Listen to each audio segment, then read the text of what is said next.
اور پھر مجھ سے کہنے لگا کہ اس محل کو خریدنے سے پہلے اگر آپ نے یہاں کے لوگوں سے اس کے بارے میں کچھ پوچھ لیا ہوتا تو شاید آپ اسے کبھی نہ خریدتے۔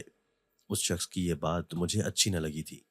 پھر میں اس سے کہنے لگا کہ ایسی بات نہیں ہے، جس ایجنٹ نے مجھے یہ گھر دلوایا ہے اس نے مجھے سب کچھ اس بارے میں بتا دیا ہے، لیکن میں ایک پڑھا لکھا انسان ہوں، اس لیے ایسی باتوں پر یقین نہیں رکھتا ہوں۔ پھر وہ شخص مجھے غور سے دیکھتے ہوئے کہنے لگا کہ آپ ٹھیک کہہ رہے ہیں، لیکن بات دراصل یہ ہے کہ آپ سے پہلے بھی اس محل کو کئی لوگوں نے خریدا ہے، لیکن کچھ پتہ نہیں ایسا کیوں ہوتا ہے کہ وہ اس محل کو راتوں رات خالی کر دیتے ہیں۔ ہاں، لیکن جو بھی اس محل میں شفٹ ہوتے ہیں تو رات کو ان کو چیخوں کی آوازیں سنائی دیتی ہیں۔ وہ شخص شاید ڈرانے کی کوشش کر رہا تھا، اس لیے میں نے اس کی باتوں پر زیادہ دھیان نہ دیا۔ سارا سامان شفٹ کر لینے کے بعد اب مجھے عائشہ کو لاہور سے لے کر آنا تھا، کیونکہ اس نے ہی آ کر اس محل کو سجانا تھا۔ میں نے گھر میں کسی کو یہ نہیں بتایا تھا کہ میں نے ایک ایسا گھر خریدا ہے جس کے بارے میں مختلف قسم کی افواہیں گردش کرتی ہیں کہ وہ گھر محفوظ نہیں ہے۔ امی اور بابا سے مل کر میں عائشہ کو لے کر اسلام آباد آ گیا۔ میں عائشہ کو سرپرائز دینا چاہتا تھا، کیونکہ اس سے پہلے اسے نیلم محل نہ دکھایا تھا۔ دوسرے دن دوپہر 1 بجے ہم اسلام آباد پہنچ گئے۔ اس محل کو دیکھ کر جو خوشی اور حیرت عائشہ کی آنکھوں میں اتری تھی اس نے مجھے اندر تک سرشار کر دیا تھا، کیونکہ میں ایسی ہی خوشی اس کے چہرے پر دیکھنا چاہتا تھا۔ وہ پورے گھر کو گھوم گھوم کر دیکھ رہی تھی۔ نیچے 5-6 کمرے تھے تو دوسری منزل پر بھی اتنے ہی کمرے بنے ہوئے تھے۔ اس محل میں ایک خوبصورت سا لان بھی تھا، لیکن اس لان کی حالت ایسی ہو رہی تھی جیسے کسی نے اس کو صدیوں سے خیال نہ رکھا ہو۔ لیکن میں نے سوچ لیا تھا کہ اس کی مکمل صفائی ستھرائی کروا کر اسے پھولوں سے سجا دوں گا۔ میں عائشہ کو مذاق میں کہہ رہا تھا کہ اس محل کا نام نیلم ہے، لیکن میں اسے عائشہ محل کا نام دینا چاہتا ہوں۔ پورا دن سامان سیٹ کرنے کے چکر میں ہم بہت زیادہ تھک گئے تھے، اس لیے لاؤنج میں پڑے ہوئے صوفوں پر ہی لیٹ گئے۔ تھکن کی وجہ سے نیند بھی بہت زیادہ آ رہی تھی، اس لیے تھوڑی ہی دیر بعد ہم نیند کی آغوش میں چلے گئے۔ رات کا نہ جانے کون سا پہر تھا جب قدموں کے چلنے کے شور سے میری آنکھ کھلی تھی۔ جیسے ہی میں اٹھا تو حیران رہ گیا، کیونکہ عائشہ دھیرے دھیرے سیڑھیاں چڑھ رہی تھی۔ وہ کب اٹھی تھی مجھے کچھ پتہ نہ چلا تھا۔ پھر میں نے عائشہ کو 2-3 آوازیں دیں اور اسے کہنے لگا کہ تم اوپر کیوں جا رہی ہو؟ کیا تمہیں لاؤنج میں نیند نہیں آ رہی ہے؟ میری آواز پر اس نے پلٹ کر مجھے دیکھا تھا، لیکن اس کا چہرہ خوف سے پیلا پڑا ہوا تھا۔ پھر میں اس کے پاس گیا اور اس سے کہنے لگا، کیا ہوا عائشہ، تم اتنا ڈری ہوئی کیوں لگ رہی ہو؟ وہ خوف سے میرے ساتھ چپک گئی اور مجھ سے کہنے لگی کہ معاذ، میں نے ابھی ایک لڑکی کو سیڑھیوں سے اوپر جاتے ہوئے دیکھا ہے۔ پھر میں عائشہ کو کہنے لگا کہ کیا ہو گیا ہے تمہیں؟ ایسا کچھ نہیں ہے۔ پھر وہ مجھے ہاتھ کے اشارے سے بتانے لگی کہ وہ لڑکی اس کمرے میں گئی ہے۔ پھر میں عائشہ کو اپنے ساتھ لے کر اس کمرے میں چلا گیا۔ کمرہ بالکل خالی تھا۔ اس کمرے کی کھڑکی بالکل سیدھی باہر لان کی طرف کھلتی تھی۔ میں نے جیسے ہی کھڑکی سے لان کی طرف دیکھا تو حیرت سے میری آنکھیں پھٹ گئیں، کیونکہ وہاں واقعی ایک لڑکی کھڑی تھی جس نے سفید رنگ کا لباس پہنا ہوا تھا۔ میرے منہ سے بے اختیار چیخ نکل گئی تھی۔ میری چیخ سن کر بے اختیار عائشہ بھی خوف زدہ سی میرے نزدیک آئی تھی۔ جب اس نے میری نظروں کے تعاقب میں دیکھا تو شاید اسے بھی وہ لڑکی وہاں کھڑی ہوئی نظر آ گئی تھی۔ وہ خوف کے مارے میرے ساتھ چپک گئی تھی۔ پھر مجھ سے کہنے لگی کہ معاذ، یہ لڑکی کون ہے اور یہاں کیا کر رہی ہے؟ مجھے لگ رہا ہے کہ ہم کسی بڑی مصیبت میں گرفتار ہو چکے ہیں۔ خوف کے مارے اس کی بری حالت ہو رہی تھی۔ میں اسے تسلی دینے لگا کہ عائشہ، شاید کوئی ہمیں ڈرانے کی کوشش کر رہا ہے، تم فکر نہ کرو، میں جا کر دیکھتا ہوں، تم نیچے لاؤنج میں چلو۔ خوف کی وجہ سے عائشہ نے رونا شروع کر دیا تھا۔ پھر میں لان کی طرف جانے لگا۔ یہ تو حقیقت تھی کہ میں نے اسے اپنی آنکھوں سے دیکھ لیا تھا اور عائشہ کو سب سے پہلے وہ نظر آئی تھی۔ اتنا تو مجھے یقین ہو گیا تھا کہ جو کچھ بھی ہو رہا تھا حقیقت میں ہمارے ساتھ ہو رہا تھا۔ میں جیسے ہی لان میں پہنچا، لان سے اچانک وہ لڑکی غائب ہو گئی تھی۔ اچانک ہی پورے گھر کی لائٹ چلی گئی اور وہ محل اندھیرے میں ڈوب گیا۔ میں ابھی اس لڑکی کو اندھیرے میں تلاش ہی کر رہا تھا کہ اچانک میرے کانوں میں عائشہ کی چیخ کی آواز آئی تھی۔ میں بھاگ کر لاؤنج میں گیا تھا، لیکن لاؤنج میں عائشہ موجود نہ تھی۔ شاید وہ اس لڑکی کے خوف سے اوپر چلی گئی تھی۔ اب میں تیزی سے سیڑھیاں چڑھتے ہوئے اوپر کی طرف جا رہا تھا۔ میں ایک ایک کمرہ کھول کھول کر دیکھ رہا تھا، لیکن عائشہ کہیں موجود نہ تھی۔ پھر فضا میں ایک زوردار چیخ ابھری تھی۔ وہ چیخ کسی اور کی نہیں بلکہ عائشہ کی ہی تھی۔ وہ تیسری منزل کی چھت سے آ رہی تھی۔ میں ابھی تیز قدموں سے سیڑھیاں چڑھتا ہوا تیسری منزل پر جا ہی رہا تھا کہ اچانک ایک زوردار دھماکے کی آواز آئی تھی۔